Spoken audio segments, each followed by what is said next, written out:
It starts the same way every night. You lie down, eyes burning from a long day, body begging for rest, and yet, instead of closing your eyes, your hand reaches for the phone. You don't even think about it anymore. It's become automatic. A few minutes of scrolling. You tell yourself, just a couple of videos, a few posts, but those minutes blur into hours, and suddenly, it's 2 a.m. again. You're not alone. There's a strange kind of silence at night, a silence that makes your thoughts louder, a silence that makes you feel everything you managed to push away during the day. The missed opportunities, the unspoken words, the doubts, the comparison, the regrets. So instead of letting those things catch up with you, you numb them with endless content, with glowing screens, with stories that aren't yours, because it's easier to disappear into someone else's highlight reel than to sit with your own reality. You scroll until your eyes sting.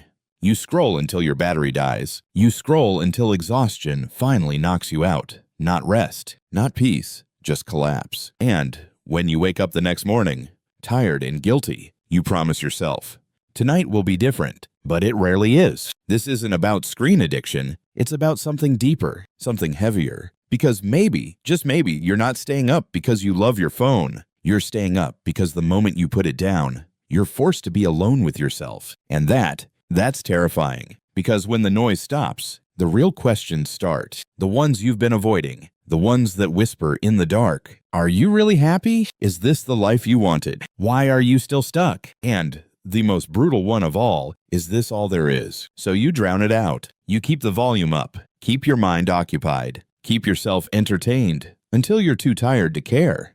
But what if I told you that this endless scrolling isn't laziness? It's not weakness. It's a form of survival, a coping mechanism. It's how people like you, tired, overworked, overstimulated, emotionally burned out, try to stay afloat in a world that never lets you rest. Because during the day, you belong to everyone else. To your job, your deadlines, your responsibilities, your image. You smile when you're supposed to. You answer emails when you're exhausted. You put on the I'm fine mask even when you're breaking inside. And at night, the only time you have to yourself, you're too drained to actually do anything for you. So you scroll because it feels like something, because it helps you escape, because it's better than facing the emptiness head on. But deep down, you know this cycle is eating away at you. You know something has to change. And maybe that's why you're here, watching this, listening.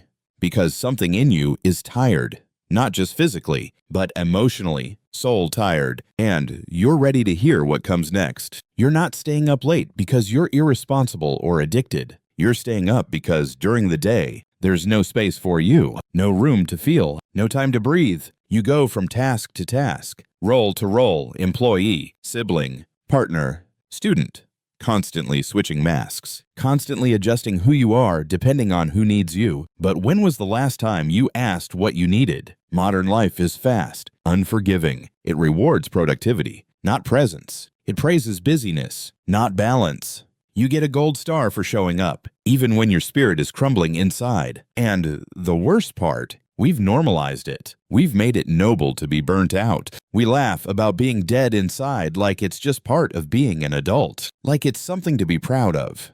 But it's not funny when you lie in bed at night feeling numb. It's not funny when your achievements don't excite you anymore. It's not funny when you're surrounded by people but still feel completely alone.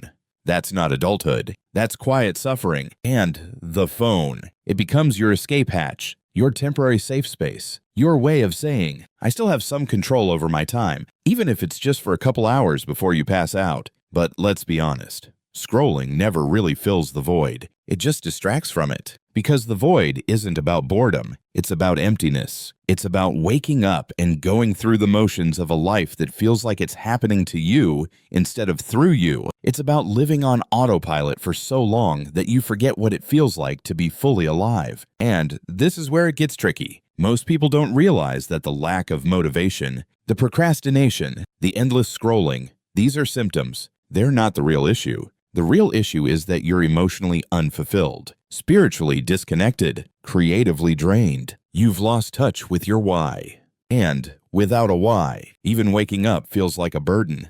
So what do? We numb, we scroll, we delay sleep, not because we're rebels, but because sleep means tomorrow, and tomorrow means doing it all over again. This is the mental loop so many people are stuck in, quietly, silently, because no one teaches us how to rest without guilt. No one teaches us how to create space for healing in a world that only values output. No one teaches us how to pause without feeling like we're falling behind. But you're not behind. You're hurting, and you've been trying to fix an emotional wound with digital band-aids. It's not working, not because you're weak, but because healing requires something deeper, something slower, something more real than a screen. So here's the truth. You're not broken. You're overwhelmed. And maybe for the first time in a long time, you're starting to realize it's okay to stop pretending you're fine. That realization, that's the beginning.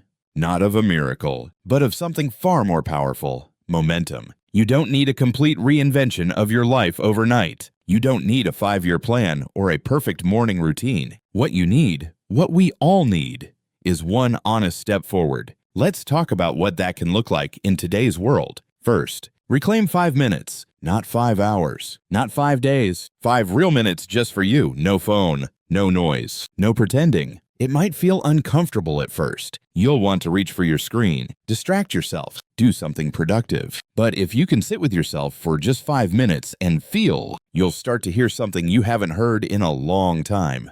Your own voice. Because beneath the noise, beneath the burnout, beneath the endless performance, you're still in there. And you matter. Start with a question, not a big one. A small one that stirs something real. What am I pretending not to feel? That one question can unlock 100 truths. Maybe you're pretending you're okay with where you are. Maybe you're pretending the job, the relationship, the city, all of it still fits. Maybe you've been pretending to be strong when you're just tired of holding it all together.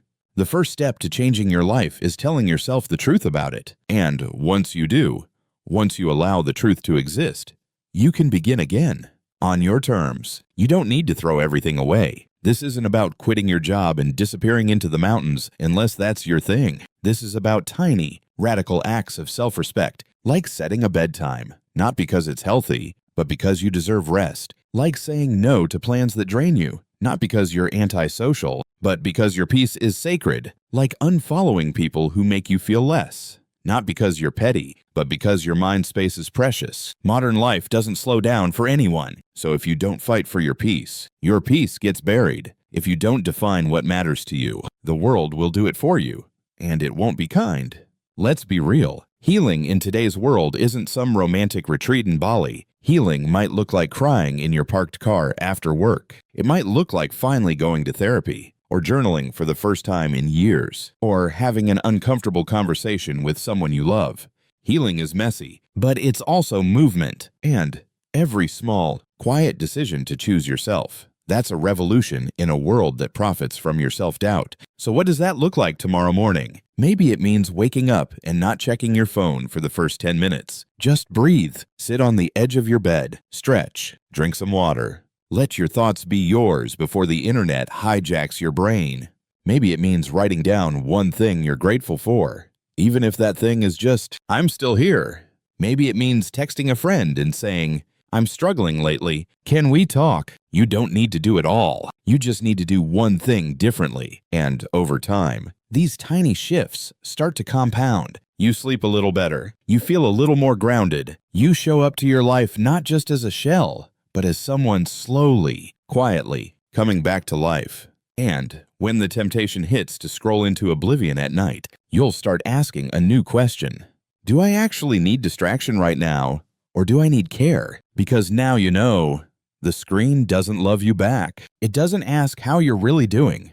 It doesn't hold space for your fears or validate your dreams. It just gives you more of what you already feel. So if you feel numb, it feeds you noise. But if you feel alive, if you start to create that feeling yourself, you won't need the screen to survive the night. You'll close your eyes, not because you're exhausted, but because you've lived today. In even the smallest of ways, there will be nights when the phone still wins, when the silence feels too heavy, when you slip back into the scroll, not because you want to, but because it's familiar, and familiar feels safe.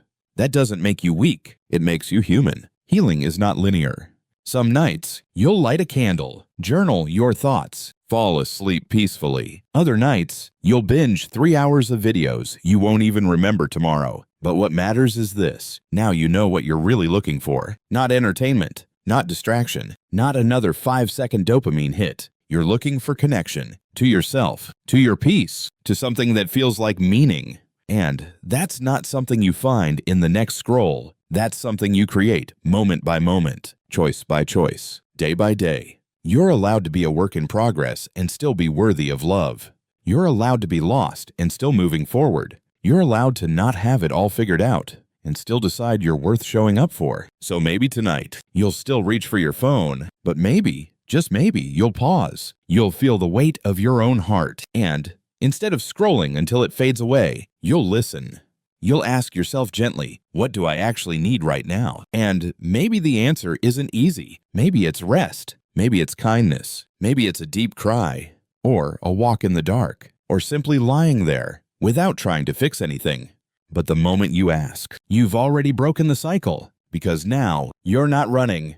You're meeting yourself where you are, and that's where healing begins. Not in grand gestures or perfect routines, but in those quiet, almost invisible moments where you choose to stay, where you choose to feel, where you whisper to yourself, I deserve more than survival. You do. You always have. So the next time your hand reaches for the screen, let it be a reminder, not that you're failing, but that somewhere deep inside, you're still searching, not for more content, but for more you. And maybe that's the real reason you're here. So tonight, when the world goes quiet, don't run. Breathe. Stay. You're not alone anymore.